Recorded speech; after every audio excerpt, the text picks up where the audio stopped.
This week on the brand new MHR Show. We're talking 2025 predictions for HR.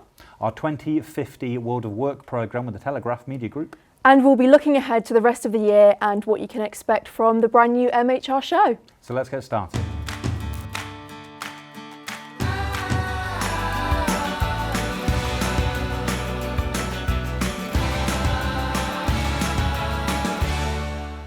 Welcome to the first episode of the MHR Show. I'm Andy. I'm Isabella. We're going to be here every week talking about the world of work, and today we are kicking off with our 2025 predictions. Bella, how are we starting this? So today we're sitting down with Ricky from our product marketing team and Simon from our product development team, and we're going to be talking about 2025 predictions for HR, the changes coming to the market, and also the latest innovations in terms of the technology that we can expect in 2025. Guys, thanks for joining us. Very well, thank you. Great. So I think to get started, obviously we're looking ahead, we're looking into 2025. Can I just get an overview from both of you of what we can expect for HR in 2025? Absolutely, yeah. I mean, I don't think we can go anywhere without avoiding this conversation around AI. Yeah. And it's very much prevalent in HR too. I think there is an element here that we need to remember that HR need to be helping employees with adopting AI automation, and it's important that the human does stay in the loop here as well. And I think a lot of our technology is leaning, to facilitating that as well. Do you agree? Yeah, absolutely. I think it's quite it's quite interesting, that human in the loop, in terms of, you go back a few years, AI was going to take over the world and it was going to get out of everyone's jobs and all this sort of stuff. Whereas where we're seeing AI being most effectively used is probably around the task level, around automating elements of people's jobs rather than, the full part of their role. So I think that's going to be that big step into it. Have you seen that perception change then? Because we talked about it a lot last year in terms of AI is big and scary, AI is going to replace our jobs. And now the narrative at the end of 24 was very much about, actually, no, it's about understanding AI's role to support your employees, to make them better at their job, rather than replace a function. Is that still the case? Yeah, I think, and both myself and Ricky went to Gartner towards the back end of last year, and there was lots of sort of health warnings around the usage of AI, and that, yes, it's going to be amazing. It is going to change the world of work, and there's going to be loads of benefits. But there was lots of quotes like AI is a co-pilot, not an autopilot. All those sort of reaffirming, and it's probably as we've learned more about what AI is. I know there's lots of far-fetched things. You start talking agentic AI and all those different areas, but actually, day-to-day practice, it's just solving individual tasks at the moment while the technology gets to the initial prediction, which is probably the hype curve of Gartner. That's quite reassuring, I think, that actually AI isn't going to take your job, it's going to help you be more efficient. I think that's really good. Yeah, and I think as you look for that in technology and what technology can bring into that, is you start thinking about the concept of an augmented employee. So actually, how can AI help you be better at your job? How can it help you get to speed better when you're a new starter? And it's that concept of that augmented employee which is going to be really key. And then you probably don't realise it, but that's already slightly happening. So as businesses, we're using platforms across businesses, and sales platforms, Salesforce, all those different things. They've all got little bits of AI in them. That's all making your job slightly easier, and that is helping to augment you. So it's not as scary and as futuristic as people probably think. I don't know, Ricky, if you agree. I agree, and I think part of this and probably leads on to the next trend. Around skills gaps. Well, actually, one of the key skills gaps here is working with AI. That's something that we're going to all have to get used to, that, as Simon alluded to, it isn't there to take our jobs, it's there to work with us as a tool. And that understanding those skills that you need, to use the technology is part of that. But it kind of goes wider than that as well. Less than half of businesses actually know the skills they've got in place today to benchmark what skills they have before they can even look at what gaps they might have. And I think you can probably start seeing now the thread between actually the technology, the people here, and the outcomes that that's going to help deliver. And again, some of the technology we're delivering is then also helping close that gap. That how do we make the technology easier to upskill, people as well, right? Yeah, absolutely. I think, we've talked about AI and obviously segue into skills, but I think AI becomes the enabler of skills because understanding what an employee can do and understanding, what you need isn't a new concept. Organisations have wanted this for a long time. The problem is they've never been able to do it because everything's so time consuming and manual.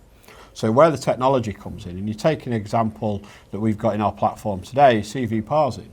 I put my CV into the platform and straight away it understands the skills that I can do.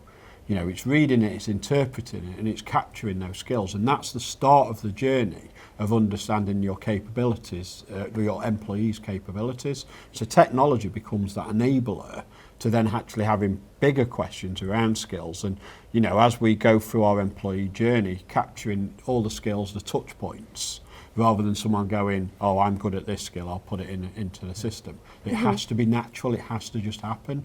Otherwise, we'll never truly understand what our employees are capable of. Cool. So going into 2025 then, what do you both think are the skills that will be in demand? What will companies be looking for? I think it is that, technology is moving at a fast rate, and that means businesses are moving at a fast rate to be agile to, all the other market pressures. That agility itself is probably a key skill. That how do we now pivot? We've seen, without harping on about it, and we're probably all very bored of hearing about it, but COVID was a pivotal point in most of our lives, and it has changed the way we think, our attitudes, our values, our beliefs towards things. So agility is probably going to be that key thing that we've all learned, that we had to pivot. Yeah. We all probably learned a lot through that process of how agile we can actually be. Applying that back into business, that's a key skill. To adopt, to learn, to to be open to learning those new skills and pivoting to where actually the business needs you as well, because business priorities change as well. Yeah. And a lot of that will come down to the data that sits underneath it. So actually understanding the data. Organisations collect a mass amount of structured, unstructured data, and it's actually how can we get that in a place to enable these decisions, because you can't get the agility without actually having some data to understand it. So I think the ability to collect, understand and have data strategies is going to be a big way forward for organisations, and then AI can come on top of that. Well, there's quite a lot that we could take away from that. I mean, where can we find more information about where we think the market's going for 2025? For people watching this, how can they find out more about what we're predicting? So we've created, there's a predictions guide available through the Knowledge Hub on the website. There's also a blog available to download as well. Amazing. And I think that just cover HR topics we discussed today. But that's finance, payroll, the works, all of our predictions for next year. Yep. Thanks, guys, for giving us your overview. I know that's a very quick jump and hop into that topic, but in the next few weeks we'll be covering a few more of them, so we'll probably get your opinions on that as well. Thank you very much. Thank you. Thank you. Now, we're really excited this year because we have been launching a new programme with the Telegraph Media Group, which is the 2050 World of Work programme, where we're going to be taking some thought leadership predictions about where the world of work is going to be going over the next 25 years. To join us with this, next on the sofa, we have Ash Soppit from MHR and Tom Cheesewright, Applied Futurist. Ash, Tom, thanks for joining us this week. It's a really exciting year, 2025, right? We've got the whole World of Work programme kicking off, where we'll be covering some thought leader topics, looking ahead towards 2050. So with that in mind, Ash, could you introduce us to what this programme is with the Telegraph? Absolutely. We've just signed up to a signature programme with the Telegraph, as you say, and it's a content series and it's called The World of Work 2050. So as we've just tipped into 2025, we're looking ahead, but we're actually extending the lens another 25 years, looking across to 2050 and all the emerging trends and how the business landscape is going to change in that time. And ultimately, we're giving business leaders and organisations best practice, advice and tips on how they can navigate this and get ahead. So what kind of content can we expect then? So, great question. Each month there'll be a long form article, a case study as well, where we'll be talking to an organisation that is a thought leader in this space and has really nailed the emerging trend that we're talking about. There'll also be a webinar each month on the last Thursday of each month as well. So what kind of topics will you be exploring with this content series? Oh, we've got loads coming up. We've got multi-generational working, automation and AI, human first leadership, global growth, just to name a few. Amazing. And the first topic obviously landed in January, and we were talking about long-term thinking. Tom, that's very much led by you and your conversations there and the work you've done. Can you tell us a bit more about the topic? Yeah, absolutely. As a futurist, it's what we do, long-term thinking. So it was a great chance to talk about that in more detail, to understand why we don't do it more. Why is the human brain so wired for the short term? How do we break out of that sort of restriction and actually think more long term? Why should we do it? What are the disadvantages when we don't, the advantages when we do?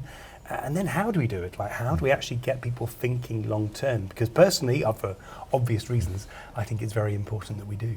Yeah. Well, you tell us very clearly in the webinar that came out in January. It's there on our Knowledge Hub.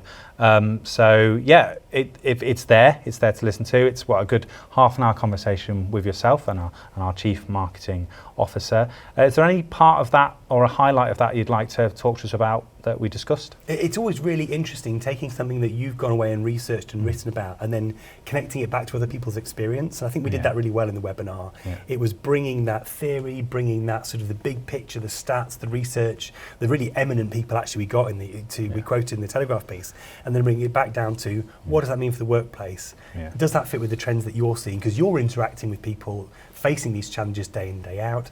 How does that issue of long-term thinking connect back to people's everyday experience? And that was really interesting to explore. So the webinar is just part of the series, as you've discussed, Ash. There's a lot of content coming out. It's going to be really interesting. We're hoping the world of work engages with our world of work, world, right? How did they find it? How do they get this stuff? Well, apart from picking up a print copy of the Telegraph each month, the Telegraph on their website have a whole hub of our content that will obviously be added to each month, and so do we on the MHR website, so on our Knowledge Hub. Yeah, brilliant. So thank you both. Obviously, like we've said, the webinar's out there, so if you get on our Knowledge Hub, obviously people can access it. There's one coming out next month on, like we say, multi-generational thinking, which is even more exciting. So yeah, I mean, thank you, Tom. And before you go, you would be a guest on a show if we also didn't talk about the fact that you have a book on the very same topic. So could you tell us a bit more about that? Yeah, Future Proof Your Business is a book I wrote as part of the Business Expert series for Penguin. And it really distills 3 mechanisms for how you future-proof your business. One of them about how you structure a business to be more agile. One about how you think about the future in a way that allows you to very quickly scan the horizon and find the most important issues that you need to deal with. And then finally, how you tell stories about the future. And as we all know, we all respond much more to stories than we do to facts. It's why we do things like this. And so it tells you how to tell stories about the future in a way that compels change from your colleagues. And so obviously I would commend it to you. But it's very much the framework of the way that I think as a futurist, and it's allowed me to do really interesting work over the last few years. So go and read it. Be your company's futurist. Brilliant. Well, as one of our futurists, thank you very much. Thank you both for explaining it. It's going to be a really exciting year, like I said. Hopefully we'll have you both back, because obviously there's a lot of topics we're going to cover, and it'll be really good to invite you back into the show as the year progresses, so we can reflect on the kind of the messages and the thought leadership that we've pushed out there, and how we think the world of work has evolved across the year in reflection to these topics. So we hope you can come back soon. Looking forward to it. Thank you. So Andy, I think that was actually really interesting, wasn't it? Seeing, the topics that we're going to be covering in partnership with Telegraph Media Group are actually, that lines up with what Ricky and Simon were saying about what we can expect in 2025. Amazing. It's going to be good to get those guys back in as well, because as the year evolves and we see the world of work change, it'd be good to see if our predictions are right? Yeah. And actually, are these thought leadership topics from the Telegraph actually where we think the market's going? It'll be really interesting to track as we go across the year. On that note, the webinar we discussed with Tom and Ash is available on our website for you to watch. And if you're interested in our predictions piece that Simon and Ricky talked about, that's on our Knowledge Hub as well. So make sure you download it. Bella, what are we talking about next time? Next time we'll be carrying on the conversation about predictions for 2025, but I think we need to talk about payroll and finance as well as HR. Right, time for payroll and finance next time then. So in the meantime, get on Knowledge Hub, download and digest all of those things about HR, and we will see you next time. Thank you.